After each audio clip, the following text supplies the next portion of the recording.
చాలామంది యువకులు 20-25 ఏళ్ల వయసు వాళ్ళు వరబీజాల్లో నొప్పి అని మా దగ్గరకు వస్తూ ఉంటారు.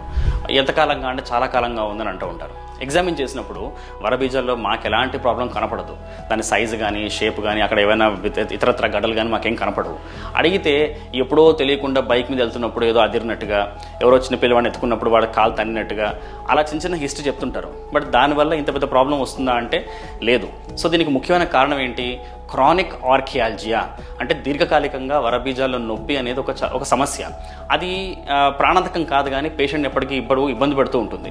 ఏదో కొద్దిగా నొప్పి వచ్చిపోవడం అలా ఉంటుంది. సో దానికి ఒక రకమైన సమస్య వచ్చేసి వ్యారికోసిల్ అంటే వరబీజాల్లో నరాలు ఉబ్బిపోయి దానివల్ల కొద్దిగా నరాల ద్వారా వేడి ఎక్కువ ప్రొడ్యూస్ అయ్యి దానివల్ల వచ్చే నొప్పి.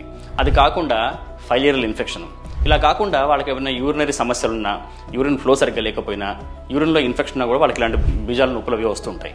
సో ఇలా నొప్పి కనుక దీర్ఘకాలికంగా తగ్గకపోతే ఒక టెస్టిస్ స్కాన్ అంటే స్క్రోటల్ డాప్లర్ చేయించుకొని ఆ తర్వాత పేషెంట్ మందులు రాస్తే చాలామంది నయమైపోతుంటారు.